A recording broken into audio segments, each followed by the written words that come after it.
Tonight, the Public Accounts Committee says its work is irrelevant. Find out why coming up. Also, citizens against WTO take their protests to the streets. And later, the cost of government's Grand Lucayan Resort purchase continues to climb. This is Eyewitness News.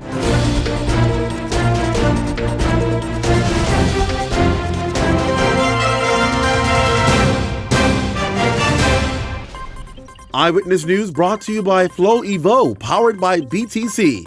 Flow Evo is here. Good evening, everyone. I'm Candino Knowles. Thanks for joining us. Off the top tonight, the members of the Public Accounts Committee are rendering themselves ineffective. Their admission coming amidst criticism that since the establishment of the committee under the Minister administration, they have not had cooperation and access to critical information needed to do their job. Francesca Brown is on the story from Parliament tonight. The Public Accounts Committee remains ineffective and handicapped, according to PAC Chairman Philip Davis. The PAC, which examines public finances, according to Davis, has done little this term, as the Minister administration has refused its request for information, having interpreted a 2015 ruling from the former House Speaker, Dr. Kendall Major, barring the committee from reviewing anything not brought to the House by the Auditor General. Davis said the ruling has left the group unable to review current government spending and revenue. Centreville MP Reece Chipman, who resigned from the PAC earlier this year after expressing frustration, today voted against the government adopting the PAC's report. He said he agreed with the opposition that the Auditor General's reports were irrelevant. If a report comes to me for 2014, I'm looking today in 2019, the issues we're facing today, the new laws that we're passing, the issues of budgetary restraints and a budget in general. And I'm trying to figure out, what is the relevance of a 2014 report to the next generation? Chipman said he isn't concerned about possible backlash. I presume in politics there's always some sort of backlash, because you're dealing with the management of the affairs of people, and people have different points of views, a different opinion. That is not as important to me as proper governance or running a country in a way that it should be run. Golden Gate's MP Michael Folks said the government's hands are tied as they are just following the rules. The rules as they are do not really entertain or make provision for a review of current information. Those are not the rules. And they rule that way themselves in 2015, and we observing the rule unless until it's changed. And that's what we all have to do, no matter where we are in life, whatever rules are, until they change, we have to follow them. Francesca Brown, Eyewitness News. Minister of Transport and Aviation, Renwood Wells, says there will be no compromise with Carnival Cruise Lines following reports that tons of sewage was dumped in Bahamian waters in 2017 by the cruise liner. According to Wells, the Attorney General's office has now been engaged to assess any criminality in these actions to determine next steps. In a communication in Parliament today, Wells said not only has government asked the Bahamas Maritime Authority and port officials to investigate any and all discharges from vessels in Bahamian waters, it has also asked Carnival to provide specifics on any and all incidents concerning the Bahamas. Meanwhile, environmentalists have called for government to table environmental laws to better protect Bahamian resources, which Wells says government intends to do. Activist Debbie Deal. What I don't understand is Disney, we've just signed an agreement with Disney to do Eleuthera. Did they do any kind of an environmental consideration with Disney? I don't understand why we as the Bahamas are not asking cruise ships to do the same thing we are doing and banning plastic, right? There's no reason why a cruise ship should come into this country and be able to have plastic straws, utensils, styrofoam, and plastic bags if we are going to eliminate them. These should be part of the mandate for coming into our country. And if we don't do that, it's just going to get worse, and it's just devastating to. Government debating in Parliament today two bills to modernize the water sports industry. According to Transport Minister Renwood Wells, the bills will bring stakeholders in line with industry standards. The bills come following a series of crime advisories by the United States Embassy stating that where water sports operators are highlighted as participants of criminal acts and banned U.S. government employees from utilizing their services. Minister Wells said the new regulations will also ensure that vessels used are up to standard, this following a boating explosion in Exuma last year where one U.S. visitor died. As a matter of fact, it's addressed in A2, which states that any person who is the owner of a craft and desirous of registering that craft may apply to the authority, and the applicant shall submit, not may, shall submit in writing plans, drawing plans, specifications, and inventories of the craft, and produce for inspection the machinery, gear, fixtures, and equipment used in connection with that craft. Leading debate for the opposition was Engliston MP Glenys Martin, who charged that work to regulate the industry began under the former administration.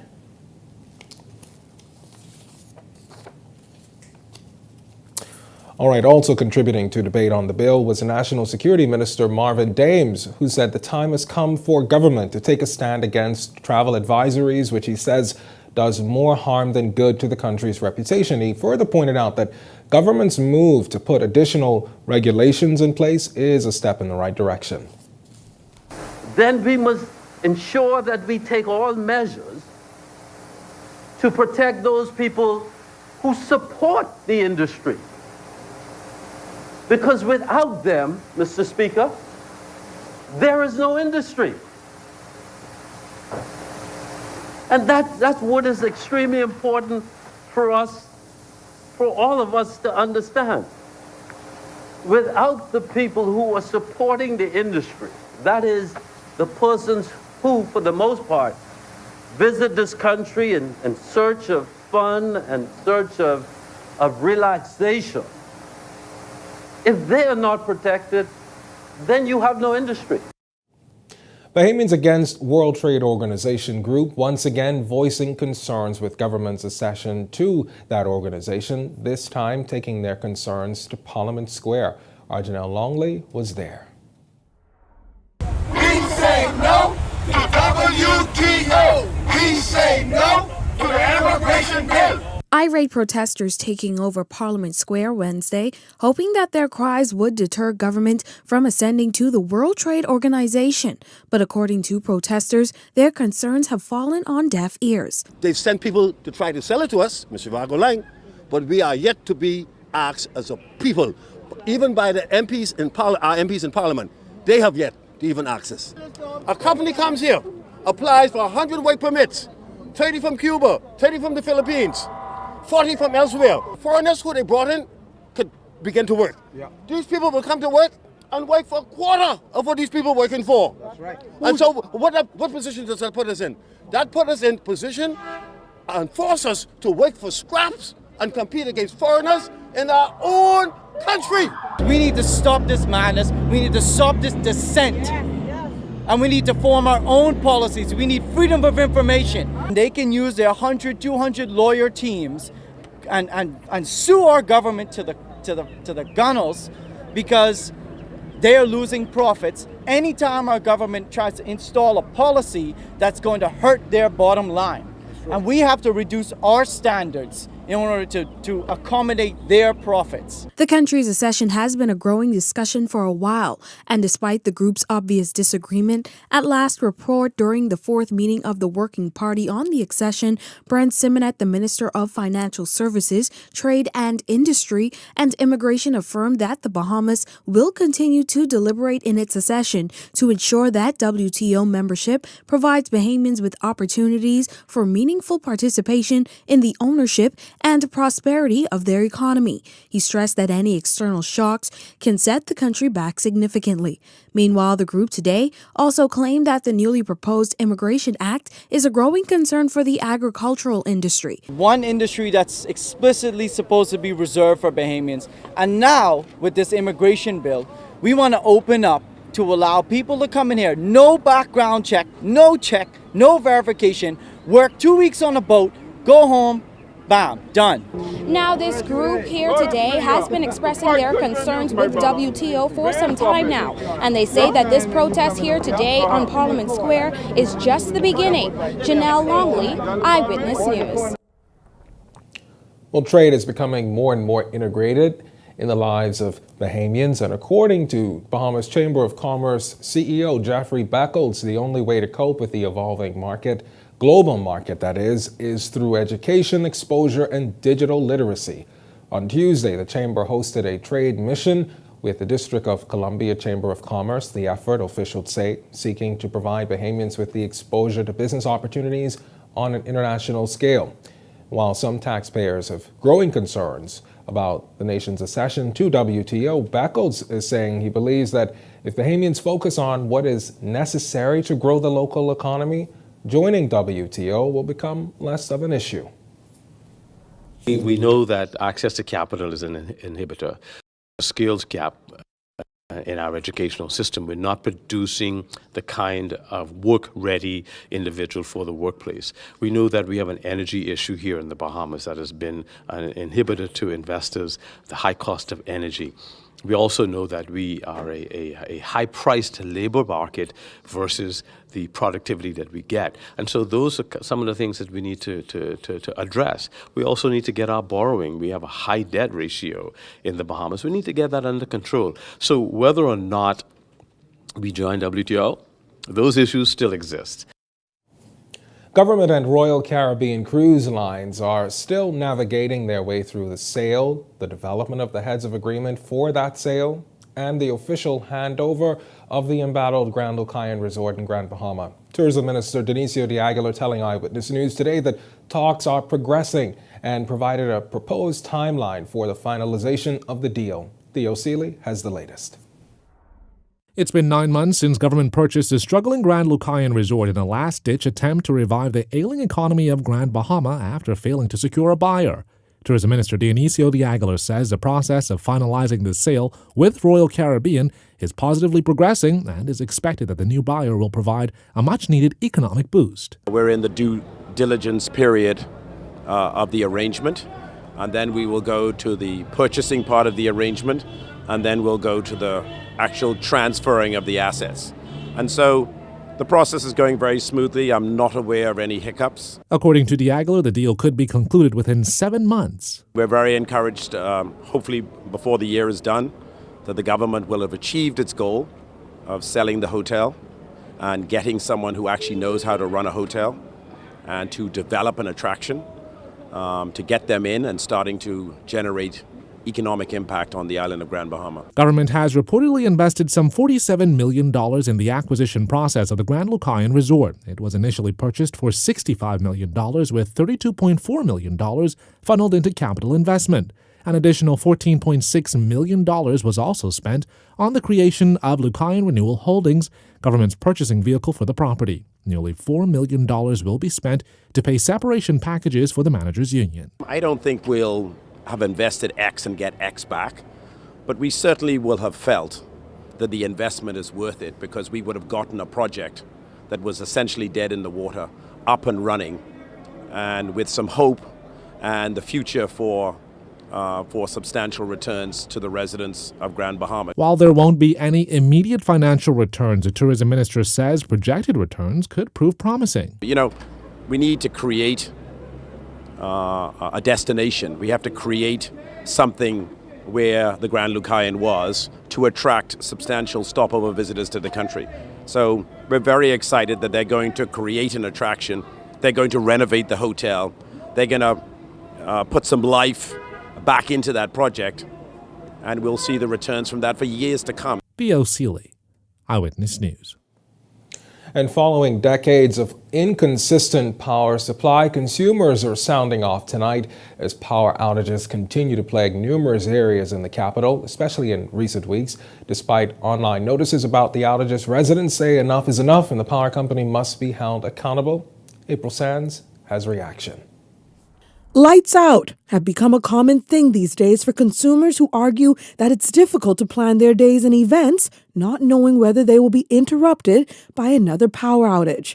Now, many Bahamians are left asking, what can we do now to hold the country's power and light company accountable? It's getting hotter and hotter, and honestly, they have to do something about it quickly. I see Mr. Rollins is on television all the time talking, but where's the action? I'm tired of this man because I will not have a hot summer.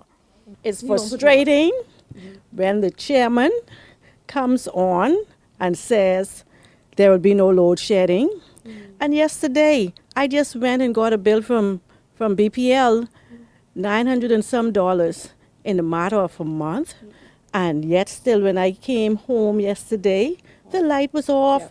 Last month, it was revealed that Bahamas Power and Light may take an equity ownership interest in Shell's new power plant. The two companies also signed a memorandum of understanding to formalize an agreement to own and operate a new 220 megawatts power plant at Clifton Pier. However, negotiations are reportedly continuing on the deal. We should stop paying the bills. Everybody don't pay their bill for 1 month. Everybody decide not to pay their bill for 1 month. I think they'll take action then. But it seems to come back on fairly quickly, but I have a feeling that's because I'm on Paradise Island and they tend to fix things quickly because of Atlantis. Yeah, it seems like complaining really hasn't gotten us very far. I think we need to put a plan in place as a society, as a people, to do something about it, whether it's not paying the bills, but holding them accountable. Yeah, you have to make them accountable and you have to take action, and that's the only thing that people respond to. It was only 2 weeks ago that BPL executive Patrick Rollins revealed that the company was experiencing equipment challenges. Rollins explained they lost a generator. He also noted that they couldn't find the proper part for repairs.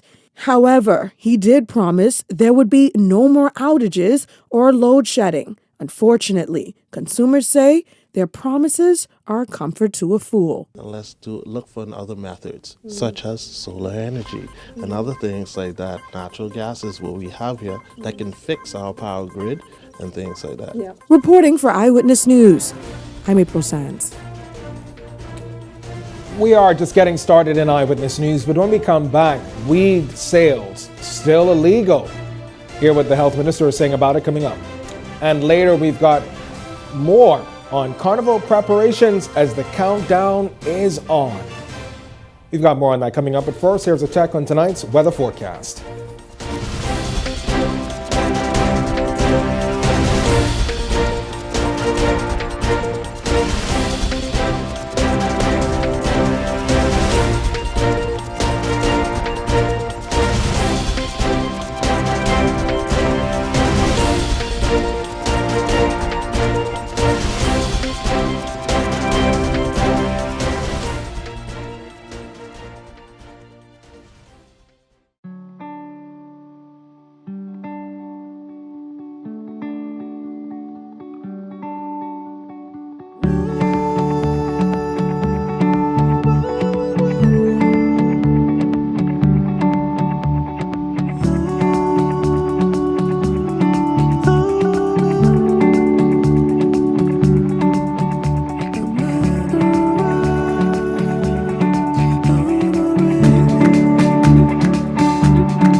Payday. Time. I got box shoe on 6 in Chicago today. Honey, I get into the shop. Okay, babe. Hey, you gonna tell her which shop you're going to? You gonna let her know where I going? Your priorities mix up. How much is that for your rent? My rent straight. Car insurance? Car insurance straight too. Lights, cable, water, groceries, leisure, things for the apartment. Okay, I got it. Honey, what the lunch money for the children?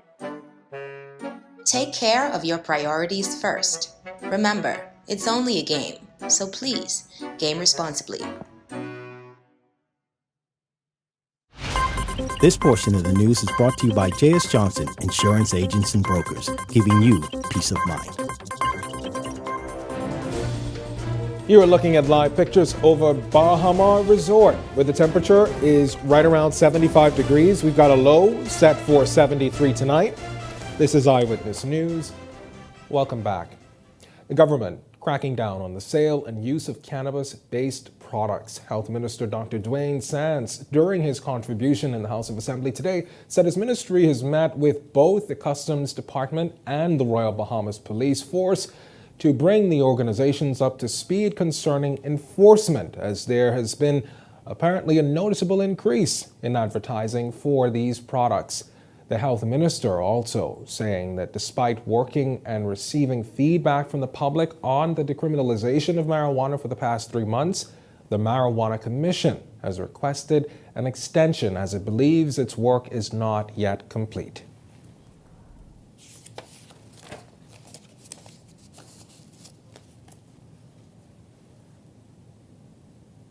All right, traditional and contemporary Bahamian art will be showcased in a dual exhibition opening at the National Art Gallery of the Bahamas tomorrow night. NAGB curators have installed dozens of historical artwork from legendary Bahamian artists, the late Chan Pratt, and interdisciplinary artist Tessa Whitehead for a historic exhibition. NAGB's Communications and Development Manager is Diana Sands. It's going to be absolutely amazing. Chan Pratt is notoriously, he's really a legend in terms of his depictions of the Bahamian outdoors and the great feelings of, island life that comes through in the paintings. Very real. Well, Tessa Whitehead's, this will be the first solo exhibition by a Bahamian artist, a Bahamian female artist, here at the National Art Gallery of the Bahamas. And her work is very dark, somber, but very hopeful, and it speaks to the struggle of the woman in the Caribbean. And so we're very proud of to present her work, just as we are proud to present Chan Pratt's work for the first time since he passed away 11 years ago. All right, just as we promised, we are canvassing the Carnival community every night before the official kickoff. On Friday, our April Sands is live on location at the Reckless Pirates Headquarters Carnival group, just based off of Marshall Road. April? Candino, we are here live at what is known as the home of the Sting, or the farm on Marshall Road. And I'm joined by the organizer, or just one of the organizers, Paul Farquharson. First of all, we were supposed to show you all the trucks that were created for the march on Saturday. Unfortunately, with the weather, though, they're now covered. But talk to us about Reckless Pirates and how many people are involved in this group and what it's all about. Okay, Reckless Pirates, basically we represent the historic pirates, but we add a little flair to it, call it Reckless. For the road, and our theme for this year is basically we come to take the road. So it's going to be filled with vibes, and we have our collaborating partners, Sting. We're going to be bringing you some cultural music on the road. All right, Gary Super Johnson could explain a little bit about Sting. Yeah, this is a new thing. It's a collaboration between Reckless and Sting. Talk to us a bit about that collaboration and why you all were teamed up. Well, the collaboration is, from we started inception, we've been collaborating with our Reckless. And what it does is it allows us to come together with more presence, and to cut the expenses and all that. But the main thing is that, it's money with fun and party. For us this year, our theme is junking, and we're going to be raking and scraping, and we're going down home Bahamian. So that's the party line. I'm excited, and I'm sure our viewers are too. How many people are part of this group? We're looking at about 100 for Sting and another 100 for Reckless, so we know it's going to be a big party. And of course, is it too late to join now? It's never too late, man, to join the Sting or Reckless. It's never too late. You can come to the parade and still get a costume. So it's never too late. Now, of course, we can't show the viewers the trucks, but what's the style for the trucks and all that? What can you give us? Well, the trucks are being prepared now. The music truck is almost just about finished being set up. It's just that with the rain, we have to cover up all the equipment. And then we wanted, we're going to build on that. We're going to build a top for the DJ and all the other stuff. And then we have a VIP truck, which we have to put the top on. So everything would by tomorrow, everything should be finished. Well, we're looking forward to that, and thank you all so much for being here with me tonight. And of course, back to you in Studio Candino until next time when we meet again with another Carnival group. All right, thanks a lot. April Sands reporting for us live tonight. Coming up in sports, Randy Smith, he's off the top with all the latest action. Randy? Canino, the amount of Bahamian baseball players in the pro leagues continues to grow. We have news on this most recent signing coming up in Eyewitness Sports.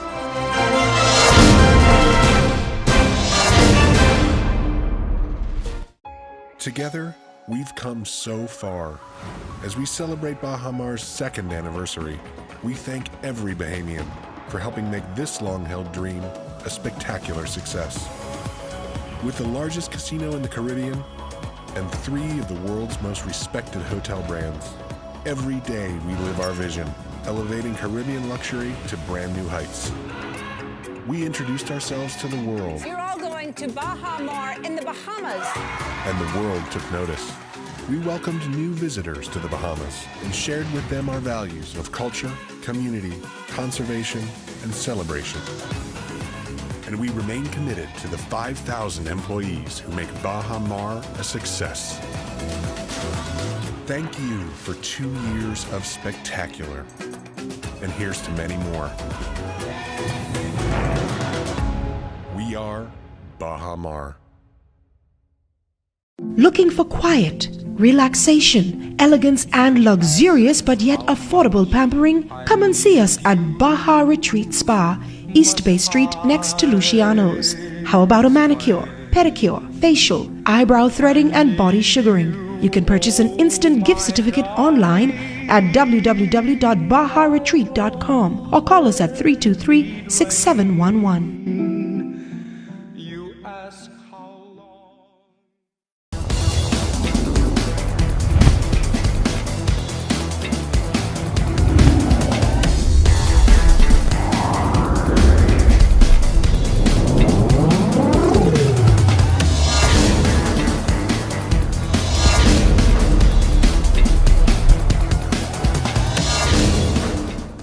Good evening, everyone. I'm Randy Smith, and welcome to Eyewitness Sports. We begin things tonight on the baseball beat. Another Bahamian player has been afforded the opportunity to play professionally. James Roll is the latest local player to ink a pro deal, signing yesterday with the Baltimore Orioles. Roll is a product of the International Elite Academy, which was started in 2017 by former pro players Jerron Sands and Albert Cartwright. Roll now awaits his minor league assignment as he begins his journey to the major league. Today, plans were announced for the 33rd edition of the Rotary Club of East Nassau's golf tournament. Once again, the charity event will be held at the Ocean Club Golf Course, and for the first time, Stella Atwar-Bear comes on board as the title sponsor of the event. When we heard about the 33rd golf tournament with Rotary, we thought that this would be a perfect opportunity for us to partner with this local charity to give back and make an impact in our community. As you all know, Stella Artois is proudly distributed by Bahamian Brewery and Beverage Company, and we're excited to do this on its 33rd year, and we look forward to partnering with you, not only for this event, for future events going forward. So thank you. We expect over 100 golfers this year. It ranges any year from 80 to, I think the most we've ever had is 108 or 112, so we should have at least 100 golfers. And this year, as in last year, we hope to raise about $140,000. Of course, we'll have to pay some expenses out of that, but we generally net at least $120,000. And as Adrian indicated, all of that goes directly back to charities. That's Rotary's policy. Any money that we raise from a third party, every dime of that goes back to a charity. And on the basketball beat, new findings have been made in the DeAndre Ayton college case. Former Arizona assistant Emmanuel Book Richardson was heard on a record telling agent Christian Dawkins that coach Sean Miller was paying eventual #1 NBA draft pick Ayton $10,000 a month to play for the Arizona Wildcats. Now, federal prosecutors played the taped phone call intercepted by wiretaps before a jury on Wednesday as part of the ongoing basketball trial into college basketball corruption. Miller has disputed the report and denied ever paying the recruit to sign with his program. Now, that case is still ongoing, with the final decisions to be made later on this month. Well, that does it for us in sports, but stay tuned. Eyewitness News continues in a moment. I'm Randy Smith. Have a great evening.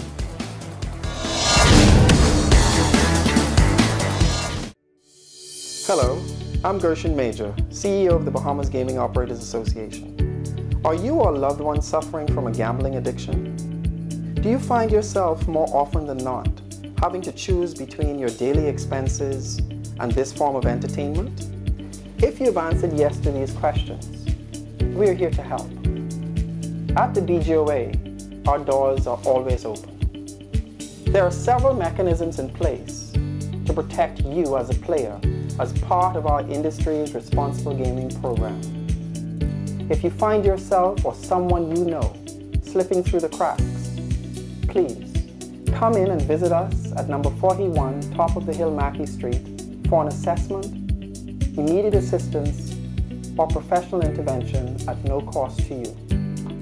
Remember, it's only a game, so please do so responsibly. For more information, please contact us at 603-2083. Visit our website at bgoabahamas.com or call our hotline at 808-9509. You're watching Eyewitness News.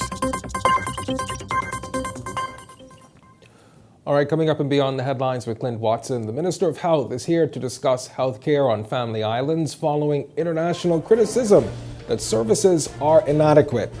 It comes following the weekend murder of an American businessman who resides on Bimini. You don't want to miss it. It's coming up and beyond the headlines that starts right after this. That does it for us at Eyewitness News. It's certainly been a pleasure having you in our company tonight.